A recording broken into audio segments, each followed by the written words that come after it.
Okay, so maraming tao ang di mag-a-agree sa akin dito. Pero sa katotohanan, ay may mga bagay na di mo naman talaga kailangan upang maging successful sa buhay. Alam ko ito from personal experience. Maraming aspeto sa ating buhay at tagumpay ang magkakaiba sa bawat tao. At may mga bagay na maaaring hindi mo naman talaga kailangan para maging matagumpay. Kaya sa video na ito, pag-uusapan natin ng mga bagay na di mo naman talaga kailangan upang maging successful sa buhay. Una, ang approval ng iba. Sasabihin ko na agad ito. Di mo kailangan ng approval galing sa ibang tao. Hindi ito ang sukatan ng tagumpay sa buhay. Ang personal na tagumpay ay mas nakaugat sa sariling layunin, purpose sa buhay, at kakayahan na ipagpatuloy ang iyong nasimulan at hindi ang approval ng iba. Ang bawat isa sa atin ay magkakaiba ang pangarap at direksyon sa buhay. Sa pamamagitan ng pag-iwas sa nakakapinsalang pressure ng pangangailangan sa patuloy na pag-aproba ng ibang tao, mas mahahanap natin ang tunay na kahulugan ng tagumpay sa ating sarili, mula sa ating sariling pagsisikap at journey sa buhay. Ang tunay na tagumpay ay mas matatamo kapag tinuklas natin ang sarili nating mga pangarap at sinunod natin ang ating mga sariling prinsipyo at itinaguyod ang ating sarili sa kahulugan ng pagiging matagumpay sa buhay na ito, na hindi mo nangangailangan ng patuloy na approval galing sa ibang tao. Ang pangalawa, college degree. Disclaimer muna tayo. Di ko naman sinabi na huwag kayong magtapos ng pag-aaral. At habang kaya pa at may pagkakataon, importante pa rin na nakatapos kayo ng pag-aaral. Yun nga lang, di naman ito ang pwedeng maging sukatan lang ng ating tagumpay. Maraming sikat na personalidad at negosyante ang nagtagumpay sa buhay nang hindi nakapagtapos ng kolehiyo.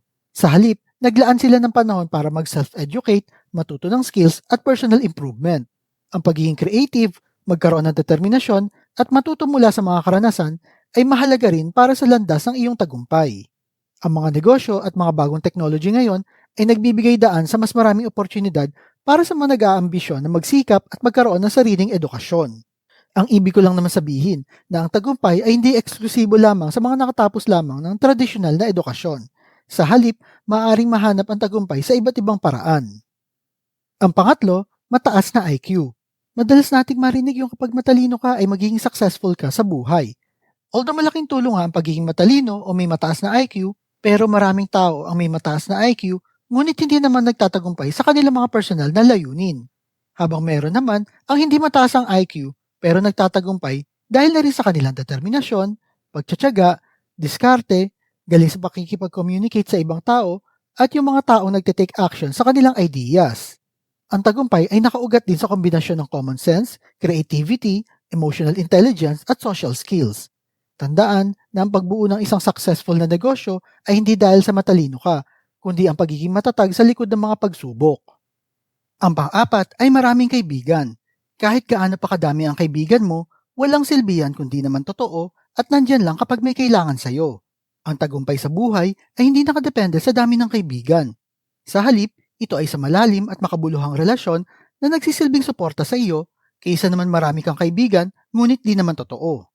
Mas mabuting mag-focus sa iilang tao lamang na nagbibigay sa iyo ng tunay na suporta, inspirasyon at pag-uunawa sa iyong buhay. Minsan, ang sobrang daming kaibigan ay maaaring maging sanhi ng distraction at pagkalat ng iyong oras sa iba't ibang direksyon. Kailangan mo ng mga tunay na kaibigan, na magsasabi sa iyo ng totoo at mananatili sa iyong tabi kahit anuman ang pagkakamali mo at kabiguan sa buhay. Tandaan na hindi ito sa dami ng kaibigan, ito ay tungkol sa kalidad o sa quality ng taong makakasama mo. Ang panglima, supportive na magulang. Hindi mo kailangan magkaroon ng supportive na magulang para maging matagumpay sa buhay. Although ang suporta mula sa magulang ay maaari magbigay sa iyo ng motivation at inspirasyon, ngunit maraming tao ang nagtatagumpay sa kabila ng kakulangan nito. May ilan na nagtatagumpay sa kabila ng pagsubok at kakulangan ng suporta ng pamilya. At sila ay nagiging matagumpay sa pamamagitan ng sariling pagsusumikap. Ang pagiging matagumpay sa buhay ay maaaring makamit sa iba't ibang paraan at ang pagkakaroon ng suporta mula sa iyong magulang ay isang aspeto lamang dito. Tandaan na ang success ay di tungkol sa kamay na gumagabay sa iyo, kundi sa pakpak na binuo mo para sa sarili mo. Ang di pagsuporta sa iyo ng iyong mga magulang ay di ibig sabihin na isang stop sign. Siguro di lang talaga nila alam ang gagawin sa iyo o may iba silang plano. But in the end of the day, buhay mo yan at pwede mong gawin kung ano ang gusto mo. Ang pang-anim ay maraming pera. For sure maraming magagalit sa akin dito. Pero although ang pagkakaroon ng maraming pera ay makakatulong sa iyo para mapabilis ang pagbuo mo ng mga plano mo sa buhay, ngunit di mo naman talaga kailangan maging sobrang yaman upang magtagumpay ngayon? Kailangan mo ba magkaroon ng disenteng trabaho na magbibigay sa iyo ng kakayahan na alagaan at pakainin ang iyong sarili? Oo naman, kailangan mo yon. Pero ang tagumpay sa buhay ay hindi laging nakasalalay sa dami ng pera na nasa iyong bank account.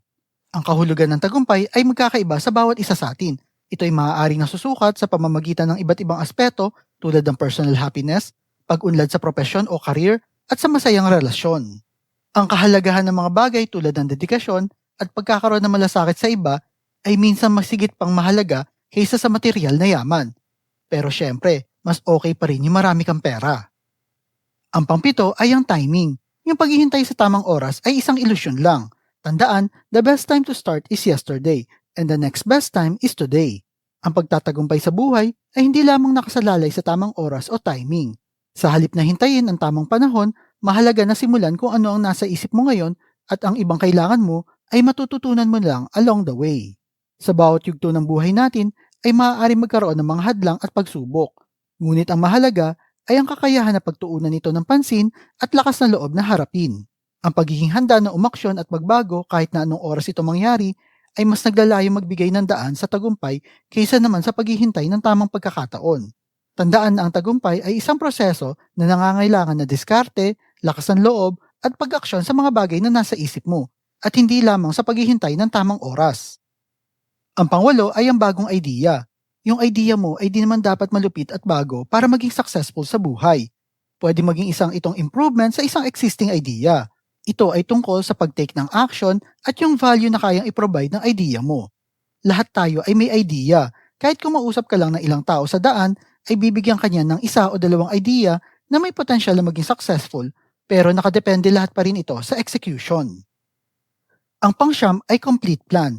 Ang pagkakaroon ng isang kompletong plano ay maaari maging sagabal sa iyo sa halip na makatulong ito.